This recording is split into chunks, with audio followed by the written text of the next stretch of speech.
Osificación. Primero comencemos por definirla.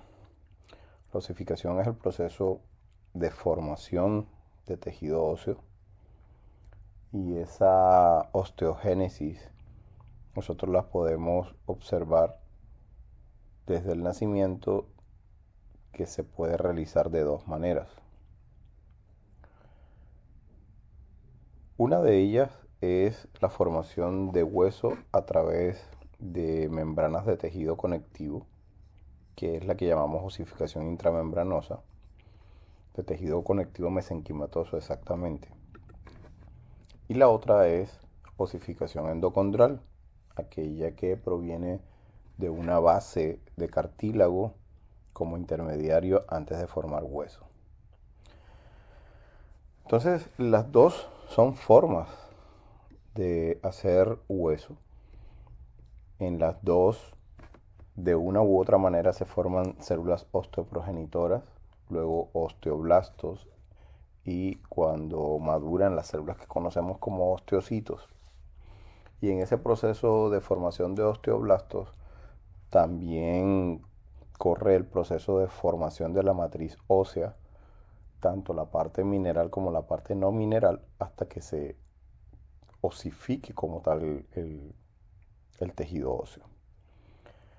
Entonces, simplemente cuando uno habla del proceso de osificación trata es de ubicarse.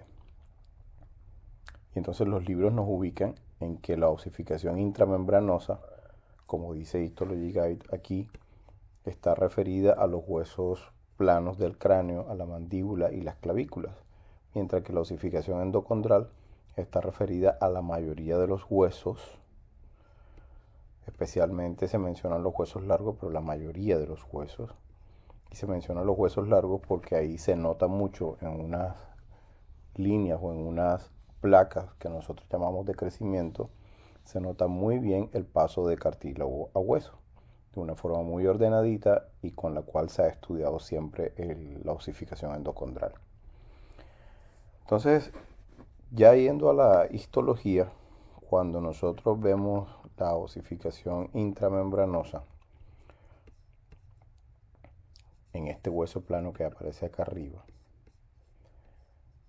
como dice casquete del cráneo, en esos huesos planos de la tabla craneal, nosotros podemos observar formación de hueso, pero miren que de aquí hacia acá se está formando hueso. Podemos ubicarnos en este tipo de osificación cuando pensamos en las fontanelas de los huesos del cráneo, que ya después de la vida embrionaria, en el primer año de vida, para cerrar la fontanela se está formando hueso a través del tejido mesenquimatoso que queda aquí, el tejido conectivo que queda aquí. Aquella sindesmosis que nosotros llamamos como articulación de estos huesos que todavía no están sellados. Entonces, ese tejido conectivo poco a poco va tomando las características de que esas células mesenquimatosas se diferencien hacia células osteoprogenitoras, estando en el tejido conectivo todavía, y que luego de ser simplemente células mesenquimatosas y que las reconocemos aquí por las prolongaciones citoplasmáticas abundantes que tienen, como si fueran fibroblastos, pero con prolongaciones citoplasmáticas abundantes, luego se transforman en lo que llaman aquí células osteoprogenitoras de estos nidos, y luego esas células osteoprogenitoras, colocándose cerca a vasos sanguíneos, porque aquí los vasos sanguíneos son muy importantes en que estas células se conviertan en osteoprogenitoras y no en condrógenas. Esas células osteoprogenitoras se transforman entonces, o se diferencian entonces hacia osteoblastos. Y cuando se están formando en osteoblastos, en las orillas de este tejido óseo que estamos viendo en formación, esos osteoblastos van formando esta matriz que observamos aquí, hasta que se rodean tanto esos osteoblastos de esa matriz que empiezan a llamarse osteocitos. Esta matriz definitivamente todavía no es una matriz ósea como tal, está siendo una matriz osteoide, está mineralizándose, está conformándose la matriz como tal. Por eso se la muestran así, porque si comparamos con la placa de tejido óseo que ya habíamos visto como tal formado, pues aquí le falta cierta condensación a la matriz. Los osteocitos, miren que acá en la panorámica estábamos corriendo desde la fontanela hasta la parte más hecha de hueso como tal, y acá sí ya se nota el tejido óseo mejor formado. Veníamos de por acá y se nota el tejido óseo mejor formado, ya con osteocitos siendo rodeados de su laguna y de la matriz que ellos están manteniendo.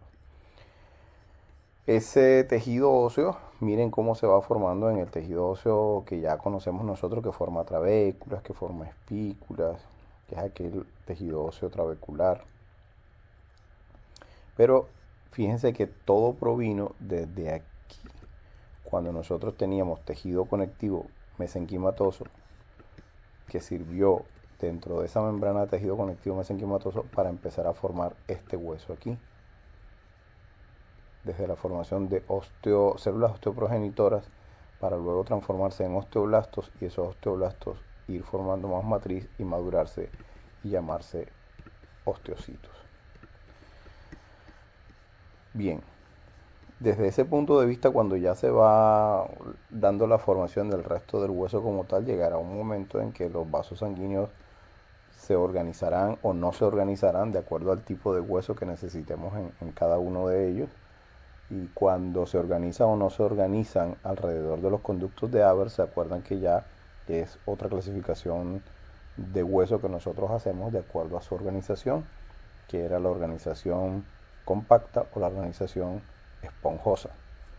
Si formaban laminillas concéntricas alrededor del conducto de Haber, se llamaba compacta. Si no formaban trabéculas, como es el caso de acá, que no se formaron láminas, sino se formaron trabéculas, se llamaba tejido óseo trabecular. Entonces, además de esa osificación intramembranosa, nosotros podemos observar aquí en esta placa de acá la formación endocondral. Solo que me voy a salir de acá para ir siguiendo al Histology Guide en la placa de osificación endocondral. Y miren que aquí dan el ejemplo en un hueso largo. En un hueso largo pensando en su epífisis, en su diáfisis y en la parte que une a las dos, que es la metáfisis, que en este caso está llena de cartílago. La metáfisis después en el hueso que ya se formó hueso como tal, de un adulto, ya es reemplazado por tejido óseo, esta parte cartilaginosa. Entonces, en esta parte cartilaginosa es donde nosotros vamos a tratar de ver lo que está pasando en la osificación. Porque la mayoría de nuestros huesos, en la embriogénesis, en la anatomía de ellos, lo que se coloca es una base, una estructura cartilaginosa, y a partir de esa estructura cartilaginosa es que se da la osificación, y por eso le llamamos osificación endocondral. Esa placa epifisiaria de la que estamos hablando, en la cual estoy señalando cartílago, podemos detallarla más y podemos observar una zona de reposo en el cual es cartílago hialino como el que ustedes conocen normalmente. De pronto no observando tanto el pericondrio ni nada de eso, pero es una zona de matriz de tejido cartilaginoso y de células de tejido cartilaginoso normal. Después, si seguimos en secuencia, en este caso hacia acá, vamos a observar proliferación de esas células del cartílago, a lo cual llamamos zona proliferativa. Miren, condrocitos que se dividen rápidamente. Ya sabíamos de por sí que los condrocitos eran una de las pocas células adultas que hacían mitosis y que formaban los grupos isógenos, pero en este caso el crecimiento o la proliferación es mayor y por eso se le llama zona proliferativa. Esto implica que el cartílago, cuando está haciendo este tipo de proliferación, me está favoreciendo de que el hueso largo aumente su longitud. Luego de esa zona proliferativa, y las dos que hemos dicho se conservan mientras el hueso esté creciendo, aparece una zona hipertrófica en los cuales los condrocitos, miren que van cambiando su forma, se agrandan, pero además de agrandarse, ya yo estoy observando la llegada de unos vasos sanguíneos muy cercanos, y esa llegada de vasos sanguíneos hace que esta zona hipertrófica de condrocitos luego se transforme por la difusión de nutrientes y la difusión que hacen los vasos sanguíneos hacia esta matriz hace de que esta parte del tejido se osifique y estemos pensando en que las células osteoprogenitoras que quedaban en esta zona simplemente se transformen porque ahora llegaron vasos sanguíneos, y eso lo sabíamos desde la clase, que la presión de oxígeno frente a células condrógenas u osteógenas hacía de que delimitaran su camino. Entre mayor presión de oxígeno tuvieran, la célula condrógena tomaba el camino de las células del tejido óseo. En este caso toma porque aparecen estos vasos sanguíneos en la zona hipertrófica del cartílago, de la placa epifisiaria, y luego hace de que se forme entonces de la base de cartílago que traíamos, ahora empiecen las células a volverse osteoprogenitoras, convertirse en osteoblastos y en osteocitos, y empezar a formarme este hueso. Ya a este hueso le va a pasar lo mismo que habíamos visto cuando el hueso se empezaba a formar, que formaba un osteoide, una matriz que todavía no era perfectamente mineralizada, hasta que se mineralizara y tomara la organización que necesitase. En este caso de esta parte central aquí seguramente va a tomar la forma esponjosa o la forma trabecular, pero si vamos acá a las orillas, por decir así, a la corteza del hueso como tal, a la periferia del hueso, seguramente encontraremos que se va a organizar de forma de tejido óseo compacto. Es de notar que en todo este proceso de osificación, yo he mencionado las células que forman hueso, pero siempre acuérdense que deben existir también osteoclastos, porque a pesar de que estamos formando hueso, acuérdense que la formación de hueso requiere que al mismo tiempo estas células multinucleadas que aparecen aquí, provenientes de monocitos, parecidas a macrófagos, familiares del macrófago, me hagan una especie de remodelación a esta propia osificación que se está haciendo. O sea, que no mirásemos los osteoclastos como destructores de hueso, sino en este caso como remodeladores de hueso, para que el hueso nuevo que se está haciendo se haga de la mejor manera y en la mejor línea o en las líneas necesarias de crecimiento que se estén dando.